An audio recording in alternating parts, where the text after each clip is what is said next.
we're not even sitting there a minute, and John says to me, what do you know about the Oakland County child killings? Because it upsets him. And he decided he was going to tell me about it. The next day is when I called the Birmingham police and told them they had to see these maps, and they had to talk to John. He seemed to have a lot of inside information. I remember they're telling me they would have to have more info. Weird looking man. He's tying his shoes on this child. I whispered something.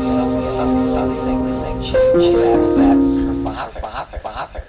It will mark the 20th anniversary of my meeting John, who I believe is the Oakland County child killer. Most of you who have read my original story over the past 20 years have read at least 100 times. But I wanted to talk to you in voice because I never had an opportunity to meet so many of you. And I wanted to go over this 20-year period. I wanted to start with when I met John. It was at the mother of his child's home in Alpena, Michigan. I had gone to her house to talk to her on another matter, and when I got inside, there was this weird-looking man, and he was kneeling down, tying the shoes on this child. I whispered to Sylvia, I said, Sylvia, who is that goop? She said, well, that's her father. And I said, well, he's kind of strange, isn't he? And she says to me, come on in the kitchen. So I went in the kitchen. She said, Helen, I believe he could be the Oakland County child killer, or he could be the nylon stocking rapist. I said, well, where'd you get that idea? And she said, well, one time I was standing in the kitchen, and John came up behind me, and out of the clear blue sky, he says to me, I was interviewed by the Oakland County Child Killer Task Force, and she said she was so stunned she didn't even turn around. I said, well, then what makes you think that he was, or could be, the nylon stocking rapist? And she said, because he has bags of nylon, she said, and he has them in every color, every size, pantyhose, straight nylons. There's just something very strange about the guy. And he had a black pullover ski cap in with those nylons. I said to Sylvia, well, I'd like to talk to the guy and find out what he has to say, and then maybe I'll do some research on it. She said, well, would you like to go for coffee with us today? I said, sure. So we get down to the restaurant, and we're not even sitting there a minute, and John says to me, what do you know about the Oakland County child killings? And I looked at him and I said, I don't know anything about the Oakland County child killings. And he says to me, well, weren't you married to a cop? I said, yeah, but he never talked about the Oakland County child killings. So then I said to John, well, what do you know about the Oakland County child killings? And he said, oh, the guy took good care of him and kept him in clean clothes and saved him from a life that would be different than his own. John says to me, well, what are you going to do with your life? And I said, well, I don't know. I guess I'm going to write a book on serial killers. And he said, how horrible. How could you stand to be around anybody like that? I said, well, I'm not judgmental. He said, well, you want to go for coffee tonight? Maybe I can help you find a serial killer. I said, well, sounds like a good idea to me, John.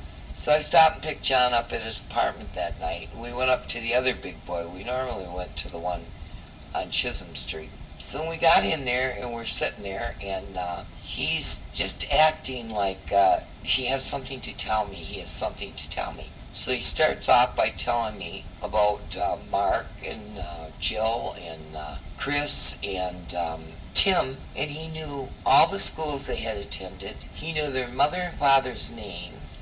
He knew just details that no one would even think about.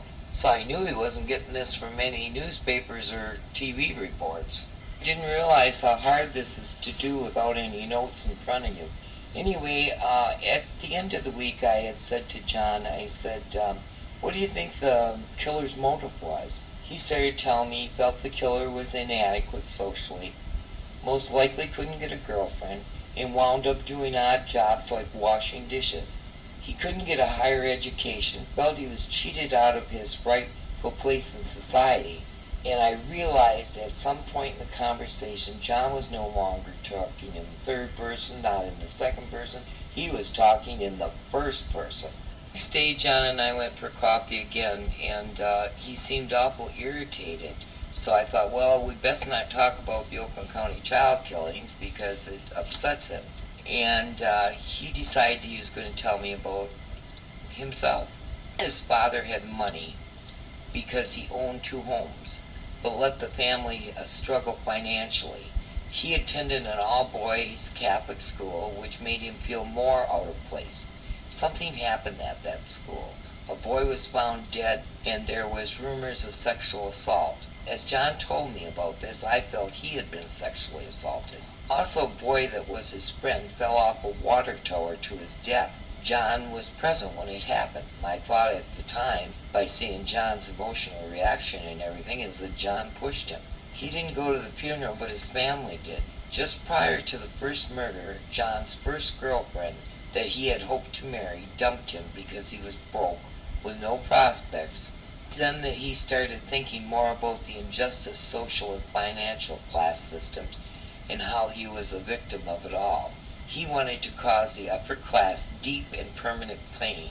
He decided since money could be replaced, the only way to do it was to strike at the children. Besides, this was something he could do, whereas taking their money was beyond his ability. We talked about the murders every day. A very few words were ever spoken that didn't include the Oakland County child killings. Then one night when we were having coffee, I told John I was having difficulty, not having ever been in the Oakland County area, figuring out the body drop-off sites. He took 4 placemats and drew the areas. I had never seen anyone draw maps like that and so quickly. They were perfect, just like a store-bought map, I thought at the time. I was impressed. The next day is when I called the Birmingham police and told them they had to see these maps, and they had to talk to John, as he seemed to have a lot of inside information. I remember they're telling me they would have to have more info.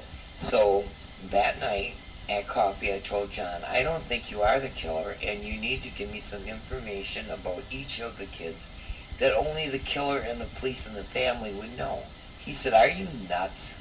When he realized I was going to leave, or he thought I was thinking less of him, he said, I put a chicken bone in Tim's pocket. I told him I thought I had heard that before. Then he said, Christine had little orange or pink things on her slacks. Jill had a book in her backpack and a quarter in her pocket. One of the boys he dropped off with just rubber boots, no shoes. He ended up telling me like 300 and some plus matches to the crimes. Then the police came up. He took 2 polygraphs, showed them a passport where he was out of the country at one of the child's deaths, and they let him walk. I told them John's passport was a fake, that he had wanted to go into the second passport business, but they just couldn't get beyond the passport. I remember when they called me late one night at my daughter's. He's not our man, Helen. I couldn't believe what he was saying. When they mentioned the passport, I asked if they had someone who knew about these things. Did you check it out? They said no. I then asked, did you ask him where he stayed abroad? No. Did you ask him where he ate? Who he talked to? No, no, no. Well, did you check with Interpol? Yes, but they couldn't confirm. I just remember thinking at the time, cops. In fact, I said it so loud. I was at my daughter's, who's a detective. She just looked